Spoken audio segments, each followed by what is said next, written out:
1890 की बात है। एक माया देवी थी, इनकी परदादी थी और सुनते हैं यहीं कसौली की ही रहने वाली थी। इसी मंदिर के पुजारी की बेटी थी। उन्होंने एक अंग्रेज से शादी की थी जो कि एक फौजी था। ये रिश्ता सदियों से हमारे पूर्वज इस मंदिर में पूजा कराते आए।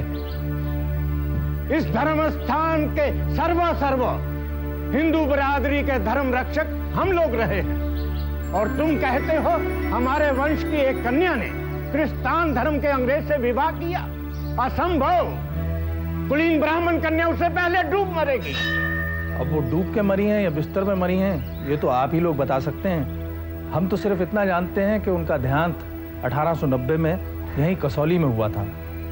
माया देवी उनका नाम था और इसी मंदिर के पुजारी की बेटी थी और इन मेम साहब की परदादी। हमारे कुटुंब पर और कीचड़ उछाला तो तुम्हारी जुबान खींच ली जाएगी। और इस अधर्मी मेम को यहां लाने का साहस कैसे किया तूने? हमारे धर्म स्थान को भ्रष्ट करके रख दिया।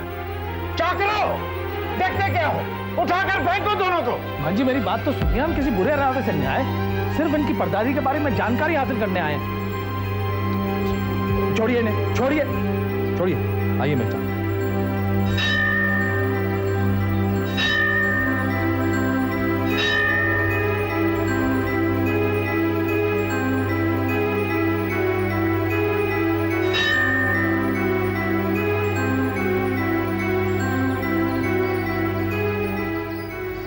मेम साहब, आप निराश ना हो, कोई ना कोई रास्ता जरूर मिल जाएगा। नमस्ते।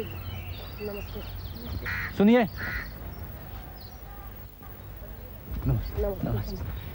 सुनिए मेम साहब,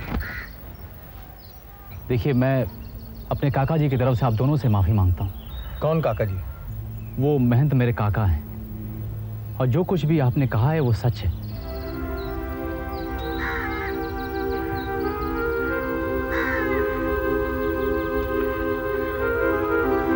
इसका मतलब वो सब जानते थे? जी हाँ, बिल्कुल। तो फिर माने क्यों नहीं? ये नाटक क्यों रचाया? धर्म के ठेकेदार बने रहने के लिए एक झूठा नाटक रचाना बहुत जरूरी होता है। अगर वो ये मान लें कि उनके वंश की एक महिला ने एक अंग्रेज लड़की से नाता जोड़ा तो उनका वंश धर्म का रखवाला कैसे कहलाएगा? बाप के बाद बेटा पुजारी की गद्दी पर कैसे बैठेगा? आप भी तो पुजारी खानदान के हैं, फिर आप ये सब क्यों बता रहे हैं? पहला कारण तो ये है कि मुझे धर्म का ठेकेदार नहीं बनना है। मैं कलाकार हूँ, संगीत का पुजारी। दूसरा भी कोई कारण है? है ना, खून पुकार उठा। आप रिश्ते में मेरी बहन लगती हैं। मेरे परदादा और आपकी परदादी दोनों भाई बहन थे। तो प्लीज बताइए, परदादी के बारे में सब कुछ बता दीजिए।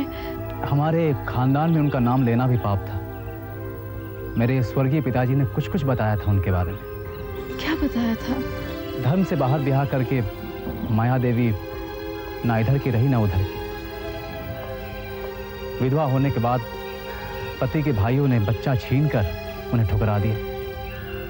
जब वो अपने पिता के घर लौटी तो यहाँ भी उनका बहिष्कार किया गया।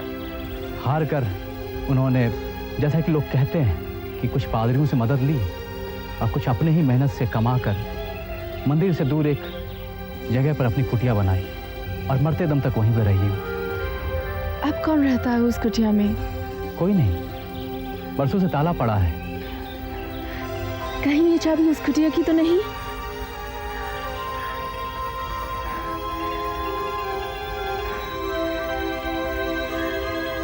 प्लीज मुझे माया देवी की कुटिया तक ले चलिए।